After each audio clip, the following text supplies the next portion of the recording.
145 സങ്കീർത്തനം തീർച്ചയായിട്ടും വായിച്ചിട്ടുണ്ടാകാം. 150 സങ്കീർത്തനങ്ങളാണ്. അപ്പോൾ അവസാനം കിടക്കുന്ന കുറച്ച് സ്തുതിഗീതങ്ങളാണ്.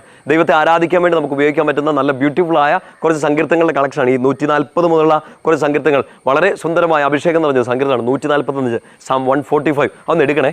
എന്നിട്ട് അതിനകത്തെ 18 മുതൽ 20 വരെയുള്ള വാക്യങ്ങൾ നല്ല ശ്രദ്ധയോടെ ഒന്ന് വായിക്കണം. മുഴുവനും വായിക്കണം. ഈ 18 മുതൽ 20 വരെയുള്ള ആ വാക്യങ്ങൾ ഇന്നൊന്ന് നല്ല ശ്രദ്ധയോടെ ഒന്ന് വായിച്ച് നന്നായിട്ടൊന്ന് പ്രാർത്ഥിക്കണം. അവിടെ നമുക്ക് വലിയൊരു വാഗ്ദാനം കർത്താവ് തരുന്നുണ്ട്. എന്താണെന്നറിയോ? തന്നെ വിളിച്ചപേക്ഷിക്കുന്നവർക്ക്, ഹൃദയ പരമാർത്ഥതയോടെ വിളിച്ചപേക്ഷിക്കുന്നവർക്ക് കർത്താവ് സമീപസ്ഥനാണ്.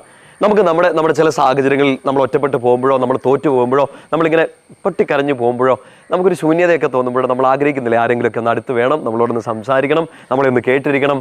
പ്രിയപ്പെട്ട സഹോദരങ്ങളെ, ചിലപ്പോൾ നമ്മളങ്ങനെ വിളിച്ചാൽ വരാൻ ഒരാളുണ്ടാവില്ല. നമ്മൾ പോയി ഇരുന്നാൽ അവർക്ക് ചിലപ്പോൾ സമയം ഉണ്ടാവില്ല. നമ്മളെ കേൾക്കുന്നുണ്ടാകാം, പക്ഷെ അവർക്ക് മനസ്സിലാവുന്നുണ്ടാവില്ല. ഒരു വാഗ്ദാനം സങ്കീർത്തനത്തിലൂടെ, ഈ വചനത്തിലൂടെ പരിശുദ്ധാത്മാവ് നമുക്ക് ബോധ്യം തരികയാണ്. തന്നെ വിളിച്ചപേക്ഷിക്കുന്നവർക്ക്, ഹൃദയ പരമാർത്ഥതയോടെ, നിഷ്കളങ്കതയോടെ, വിശുദ്ധിയോടെ കർത്താവിനെ വിളിച്ചപേക്ഷിക്കുന്നവർക്ക് കർത്താവ് സമീപസ്ഥനാണ്. കർത്താവ് അടുത്തോട്ട് വരുമെന്ന്. നമുക്ക് ചിലപ്പോൾ നമ്മൾ വിളിച്ച ഒരാൾ പോലും, മുമ്പേ പറഞ്ഞ പോലെ ഒരാൾ പോലും നമ്മുടെ അടുത്തേക്ക് വരാനുണ്ടാവില്ല. സങ്കടപ്പെടുത്തുന്ന ഒരു കാര്യമാണ്. ഈശോ ഒരു വാഗ്ദാനം തരികയാണ്, വചനം ഒരു വാഗ്ദാനം തരികയാണ്. വിളിക്കേ, ഈശോ അടുത്ത് വരും, കർത്താവ് നിനക്ക് സമീപസ്ഥനാണ്. തൊട്ടടുത്ത വാക്കിങ്ങനെ വലിയൊരു പ്രോമിസ്. എന്താണെന്നറിയോ?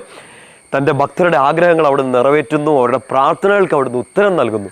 ശരിക്കും പറഞ്ഞാൽ നമ്മളിപ്പോൾ ഇത് കേട്ടോണ്ടിരിക്കുന്നു, നമ്മളിങ്ങനെ വിചാരിക്കും, കർത്താവേ എത്ര കാലമായി പ്രാർത്ഥിച്ചുകൊണ്ടിരിക്കുന്നു, എത്ര കാലമായി ഇത് ആഗ്രഹിച്ചുകൊണ്ടിരിക്കുന്നു, കിട്ടുന്നില്ലല്ലോ. ഈ വചനമൊക്കെ കേൾക്കുന്ന സമയത്തുണ്ടല്ലോ, ഒരു സംശയം കൂടാതെ അങ്ങ് ഏറ്റെടുത്ത് വിശ്വസിക്കുമ്പോൾ, അത് വിശ്വാസം പ്രഖ്യാപിക്കുമ്പോൾ ആ വചനം ഫലം ചൂടുക തന്നെ ചെയ്യും. നിങ്ങൾ ചിന്തിച്ചു നോക്കിയേ, കഴിഞ്ഞ കാലങ്ങളിലൊക്കെ എന്തോരം വചനങ്ങളാണ് നമ്മളിങ്ങനെ കേട്ട് ചുമ്മാ ബൈപ്പാസ് ചെയ്ത് പോയി കാണും. പക്ഷെ കേട്ട് വിശ്വസിച്ച് ഏറ്റെടുത്ത എല്ലാ വചനവും നമ്മുടെ ജീവിതത്തിൽ 100 മേനി ഫലം ചൂടിയിട്ടുണ്ട്. വിത്ത് വീണു.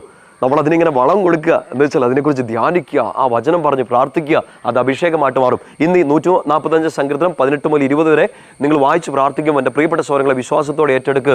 നിങ്ങളുടെ പ്രാർത്ഥന അവിടുന്ന് കേൾക്കും, അവൻ സമീപസ്ഥനായിരിക്കും, നിങ്ങളുടെ ആഗ്രഹങ്ങൾ അവിടുന്ന് സഫലമാക്കി തരും. ഹൃദയപരമാർത്ഥതയോടെ വിശുദ്ധിയോടെ പ്രാർത്ഥിച്ചുകൊണ്ടിരുന്നാൽ മതി.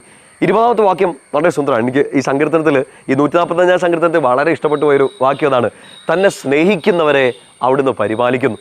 ഇപ്പം നമുക്ക് ആഗ്രഹമുണ്ട്, എന്നെ നോക്കണം ഒരാൾ, എന്നെ പരിപാലിക്കണം, എൻ്റെ കടമോ, എൻ്റെ രോഗമോ, എൻ്റെ പരാജയമോ, എൻ്റെ ആത്മീയ സ്ഥിതികളോ എല്ലാം നല്ല രീതിയിൽ നോക്കി നടത്താൻ എനിക്കൊരാൾ വേണം, ഒരു ഗൈഡ് വേണം, ഒരു സ്പിരിച്വൽ ഗുരു വേണമെന്നൊക്കെ നമ്മളെല്ലാവരും ആഗ്രഹിക്കുന്നുണ്ട്. ചിലർക്ക് അത് കിട്ടുന്നു, ചിലർക്ക് കിട്ടാതെ പോകുന്നു. ഈ സങ്കടത്തിൽ നിന്ന് എന്നെ പിടിച്ചെടുത്തോട്ട് പോകാൻ എനിക്കൊരു ഗൈഡൻസ് തരാൻ ആരെങ്കിലുമൊക്കെ വേണം, അല്ലേ? അത് നല്ലൊരു ഹെൽപ്പും ആയിരിക്കുമല്ലോ. നമുക്ക് എല്ലാവർക്കും കിട്ടുന്നൊരു പ്രോമിസ് ആയത് 145:20. തന്നെ സ്നേഹിക്കുന്നവരെ കർത്താവ് പരിപാലിക്കുന്നു. നിങ്ങൾക്ക് ഈ ലോകത്തിൽ കിട്ടാവുന്ന ഏറ്റവും നല്ല ഗുരു, നിങ്ങൾക്ക് ഈ ലോകത്ത് കിട്ടാൻ പറ്റുന്ന ഏറ്റവും വലിയ സ്നേഹം, നിങ്ങൾക്ക് ഈ ലോകത്ത് കിട്ടാൻ പറ്റുന്ന ഏറ്റവും വലിയ ഡിവൈൻ എക്സ്പീരിയൻസ് ഈശോ പരിപാലിച്ചോളും. എൻ്റെ കടത്തെയും, എൻ്റെ രോഗത്തെയും, എൻ്റെ വീട്ടിലുള്ളവരെയും, എൻ്റെ ജോലിയെയും, എൻ്റെ പഠനത്തെയും, എൻ്റെ ക്രൈസിസുകളെയും, എൻ്റെ ട്രോമാറ്റിക് ഓർമ്മകളെയും എല്ലാം ഈശോ നോക്കിക്കോളും, ഈശോ പരിപാലിച്ചോളും. തിരിച്ചാവശ്യപ്പെടുന്ന ഒറ്റ കാര്യം എന്താണെന്നറിയോ? തന്നെ സ്നേഹിക്കുക, ഈശോയെ സ്നേഹിക്കുക. നമ്മൾ ഈശോയോട് ഇങ്ങനെ പറയണ്ട, എന്നെ സ്നേഹിക്കുന്നതൊക്കെ ഈശോയും വളരെ കൊതിയോടുകൂടി നമ്മളോട് പറയാണ്, തന്നെ സ്നേഹിക്കുന്നവരെ അവിടുന്ന് പരിപാലിക്കുന്നു. Let us just love him. ഈശോയെ അങ്ങ് സ്നേഹിക്കുക, എല്ലാം കൊടുത്തങ്ങ് സ്നേഹിക്കുക, അവിടുന്ന് പരിപാലിക്കുക തന്നെ ചെയ്യും. അതൊരു പ്രോമിസാണ്. ആ പ്രോമിസ് അങ്ങ് ഏറ്റെടുത്തോ. ഇത് നമ്മളൊന്നും വലിയ കാര്യങ്ങളൊന്നും ഈശോ ആവശ്യപ്പെടുന്നില്ല. അവിടെ പോ, ഇവിടെ പോ, അങ്ങനെ ചെയ്യും, ഇങ്ങനെ പ്രാർത്ഥിക്കും. ഒന്ന് വളരെ സിമ്പിളായിട്ട്. പക്ഷെ നമുക്ക് മനസ്സിലാക്കാൻ ചിലപ്പോൾ ബുദ്ധിമുട്ടായിരിക്കും, നമുക്ക് മനസ്സിലാക്കി എടുക്കാൻ പറ്റില്ല. ഇത്ര സിമ്പിളായ കാര്യങ്ങൾ ചിലപ്പോൾ നമ്മൾ ബൈപ്പാസ് ചെയ്ത് കളയും. ഈശോ ആവശ്യപ്പെടുന്ന ഒരു കാര്യം, വചനം ആവശ്യപ്പെടുന്ന കാര്യം ഇതാ: തന്നെ സ്നേഹിക്കുന്നവരെ അവിടുന്ന് പരിപാലിക്കുന്നു.